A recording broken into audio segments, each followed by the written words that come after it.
Hello everyone, welcome to smart learn channel. आज की इस वीडियो में हम बात करेंगे सीडीपी के 30 क्वेश्चन करने वाले हैं जो सीटेट जनवरी 2024 के सीटेट में आपके बहुत ही अच्छी तरीके से काम आने वाले हैं। तो इस वीडियो को एंड तक देखना। और 30 क्वेश्चन बहुत ही अच्छे तरीके से करने वाले हैं, बहुत ही अच्छे क्वेश्चन है, ऑनलाइन सेट में आ रखे हैं 4 फरवरी वाले में। तो पहला क्वेश्चन देखते हैं।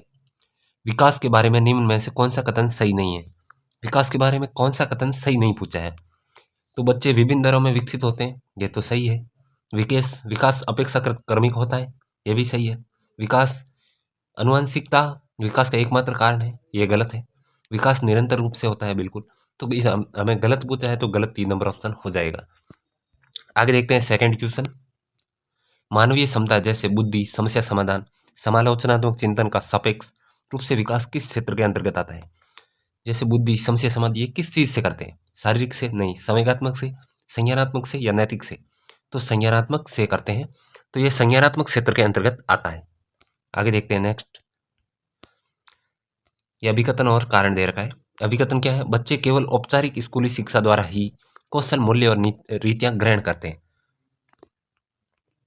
तो ऐसा तो है नहीं, ये तो गलत है, क्योंकि औपचारिक से अनौपचारिक से भी मूल्य और रीतियां ग्रहण करते हैं। कारण क्या है? बच्चों का सामाजिकरण एक सरल और रेखीय प्रक्रिया बिल्कुल नहीं। तो दोनों ही गलत हो जाएंगे। 4 नंबर ऑप्शन ए और आर दोनों गलत है। आगे देखते हैं।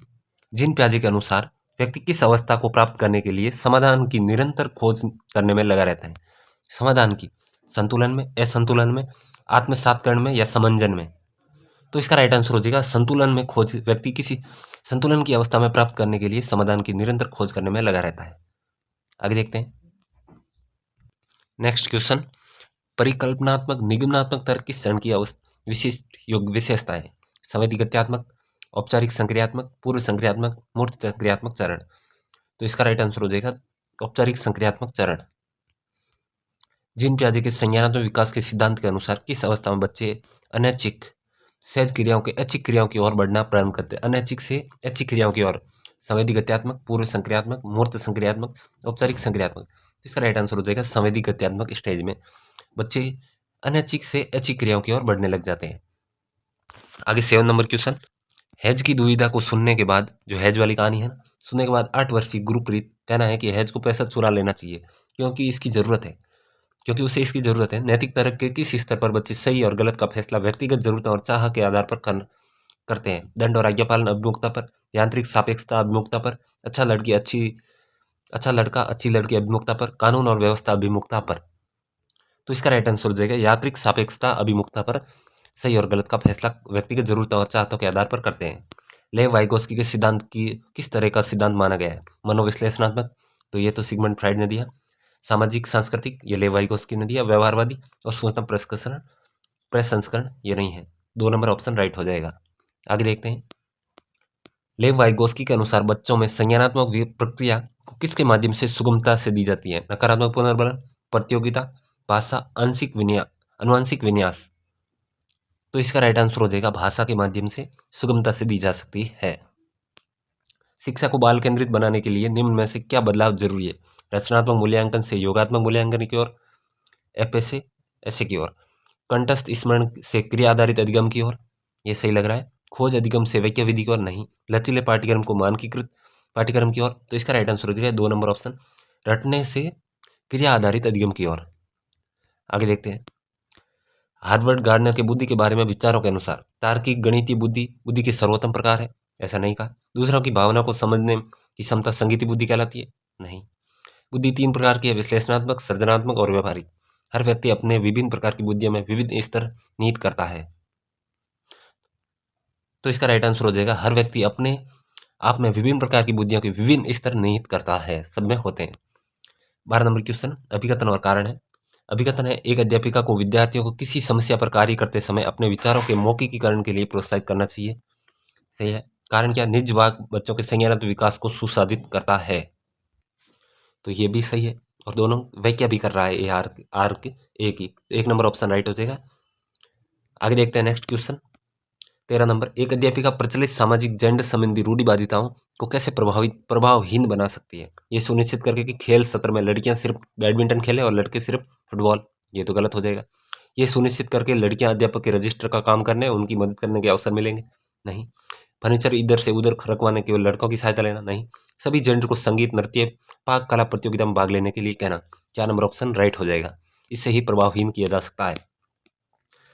विद्यार्थियों में समालोचनात्मक चिंतन को बढ़ावा देने के लिए महत्वपूर्ण भूमिका की निम्नलिखित में हेतु प्रचुर अवसर प्रदान किए जाएंगे। विषय वस्तु को कंठस्थीकरण करके, नहीं, अध्यापिका के निष्क्रिय अनुसरण से, विविध जानकारियों की पुष्टि करने हेतु किसी समस्या पर अपसारी चिंतन करना। तो इसमें 3 और 4 नंबर विविध जानकारियों की पुष्टि के लिए बढ़ावा मिलेगा और किसी समस्या पर अपसारी चिंतन करेगा तो बढ़ावा मिलेगा। 4 नंबर ऑप्शन राइट हो जाएगा, 3 और 4। आगे देखते हैं नेक्स्ट। एक संरचनावादी कक्षा में अध्यापिका को किस पर जोर देती है? रचनात्मक मूल्यांकन पर, मानकीकृत मूल्यांकन पर, मानक संदर्भित मूल्यांकन पर, योगात्मक मूल्यांकन पर। तो इसका राइट आंसर हो जाएगा 1 नंबर ऑप्शन, रचनात्मक मूल्यांकन पर जोर देती है एक अध्यापिका संरचनावादी कक्षा में।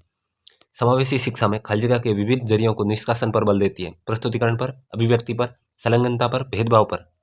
तो इसका राइट आंसर हो जाएगा भेदभाव पर। भेदभाव के विविध जरियों से निष्कासन पर बल देती है समावेशी शिक्षा, कि भेदभाव को निकाला जाए, कम किया जाए। एक ऐसी कक्षा जिसमें विविध सामाजिक आर्थिक परिवेशों से विद्यार्थी आते हैं, एक अध्यापिका को क्या करना चाहिए? अधीनस्थ समूह से संबंधित विद्यार्थियों के लिए कमतर अपेक्षाएं बनाना और कायम रखना, समावेशी भाषा जैसे हमारा विद्यालय, हमारी कक्षा का इस्तेमाल करना, ये सही लग रहा है। प्रबल समूह से संबंधित विद्यार्थियों को अलगाव की भावना को बढ़ावा देना, अधीनस्थ समूह से संबंधित विद्यार्थियों के बारे में रूढ़िवादिता को बढ़ावा देना और रूढ़िवादिता भय पैदा करना। तो इसका राइट आंसर हो जाएगा समावेशी भाषा में हमारा विद्यालय, हमारी कक्षा का इस्तेमाल करना, जिससे उनको भी महसूस होगा कि समावेशी हमारा भी योगदान है, अच्छा महसूस होगा और वो विद्यालय रेगुलर आएंगे समावेशी शिक्षा में। दृष्टिबाधित विद्यार्थियों को सफल समावेशन के लिए अध्यापकों को क्या करना चाहिए? अवधारणा की व्याख्या के लिए चित्रों का प्रयोग करना, सभी प्रकार की लिखित सामग्रियों को मौखिक रूप से प्रस्तुत करना, विद्यार्थियों से बात करने समय हाथों का खूब इस्तेमाल करवाना, दिखाए जा रहे वीडियो के उपशीर्षक देना। दृष्टिबाधित उपशीर्षक वैसे भी कैसे पढ़ सकता है? तो इसका राइट आंसर हो जाएगा सभी प्रकार की लिखित सामग्रियों को मौखिक रूप में प्रस्तुत करना, जिससे कि वो सुन तो सकता है, दृष्टिबाधित है लेकिन। 2 नंबर ऑप्शन राइट हो जाएगा। ध्यान अभाव और अति सक्रियता विकार ADHD ग्रसित विद्यार्थी को सफल समावेशन के लिए अध्यापक को क्या करना चाहिए? फर्स्ट ऑप्शन है परिवेश के व्यवधानों को अधिक कर देना चाहिए, लंबे और जटिल प्रदत्त कार्य देने चाहिए, विद्यार्थी को समय प्रबंधन, संगठनात्मक आदतों के विकास में सहायता करनी चाहिए, गैर लचीली विधि दिनचर्या का इस्तेमाल करते हुए शिक्षण कराना चाहिए। तो विद्यार्थियों को समग्र प्रबंधन, संगठनात्मक आदतों का विकास करना चाहिए। आगे देखते हैं नेक्स्ट। पठन वैफल्य सापेक्ष रूप से किस क्षेत्र में चुनौती पैदा करता है? लिखित सामग्री के बोध में। लिखित सामग्री के बोध मतलब पढ़ने में, लेकिन सामग्री बोध और शारीरिक गतिविधियों के समन्वय में नहीं, दूसरों की भावनाओं को समझने में नहीं, चित्र बनाने में नहीं। तो 1 नंबर ऑप्शन राइट हो जाएगा लिखित विषय सामग्री के बोध में। प्रभावशाली और अर्थपूर्ण अधिगम के लिए अध्यापक किस प्रकार की शिक्षण शास्त्रीय प्रविधियों का इस्तेमाल करना चाहिए? सांस्कृतिक रूप से प्रासंगिक, मानकीकृत, परीक्षा केंद्रित, व्यवहारवादी। तो सांस्कृतिक रूप से प्रासंगिक विधियों का, शिक्षण शास्त्रीय प्रविधियों का इस्तेमाल करना चाहिए। राष्ट्रीय शिक्षा नीति 2020 अधिगम के कौन से तरीकों पर बल देती है? अनुभवात्मक अधिगम, बिल्कुल। डिजिटल अधिगम पर भी देती है, वैज्ञानिक अधिगम पर भी देती है, करके सीखने पर भी देती है। चारों ही सही है, तो 4 नंबर ऑप्शन राइट हो जाएगा। आगे देखते हैं। अध्यापक को विद्यार्थियों के अधिगम युक्ति को अर्जन में से सुगम सहज करना चाहिए। निम्नलिखित में से कौन से तरीके का इस्तेमाल शिक्षार्थियों को अधिक कौशलीभूत बनाने के लिए किया जा सकता है? विद्यार्थियों को चिंतन के अभिसारी तरीकों के अवसर देना, विद्यार्थियों के अवास्तविक उद्देश्य और समय तालिका बनाने में मदद करके, विद्यार्थियों को स्वयं से प्रश्न करना, स्वयं आंकलन समुन्नत करके, जो प्रासंगिक नहीं है उस पर ध्यान केंद्रित करने के लिए प्रोत्साहित करके। तो इसका राइट आंसर हो जाएगा विद्यार्थी को स्वयं प्रश्न करना, जो स्वयं आंकलन को समुन्नत करे। नेक्स्ट, प्रभावशालीता समस्या समाधान करके कारक होने के लिए अध्यापक को शिक्षार्थियों में किसके इस्तेमाल को हतोत्साहित करना चाहिए? अनुक्रिया समुच्चय, कलन विधि, अन्वेक्षण विधि, समय अनुमान।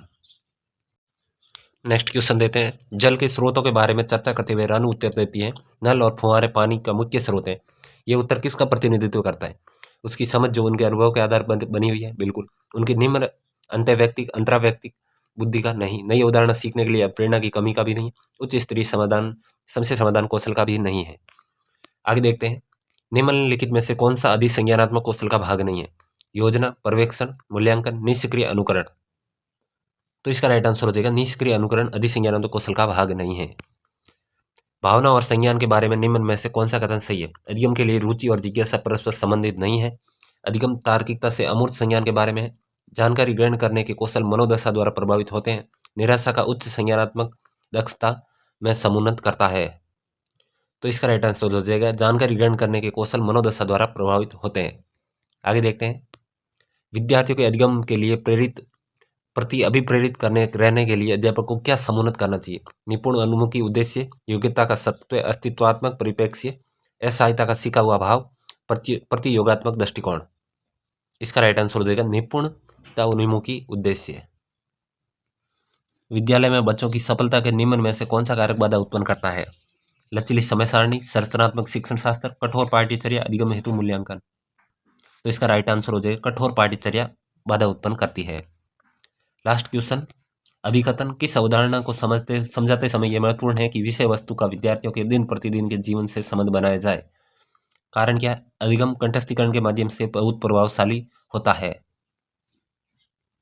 ये तो सही है, विषय वस्तु को विद्यार्थी के दिन प्रतिदिन से संबंध बनाया जाए, बिल्कुल। आर गलत है क्योंकि बहुत प्रभावशाली नहीं होता है अधिगम कंठस्थीकरण से। इसका राइट आंसर हो जाएगा ए सही, आर गलत, 3 नंबर ऑप्शन। वीडियो पसंद आया तो स्मार्ट लर्न चैनल को सब्सक्राइब करें, ज़्यादा से ज़्यादा शेयर करें। ये थे आपके 30 क्वेश्चन। वीडियो को लाइक, ज़्यादा से ज़्यादा शेयर करें, सब्सक्राइब करें। टेलीग्राम चैनल को ज्वाइन कर लें, वहाँ पेपर मिल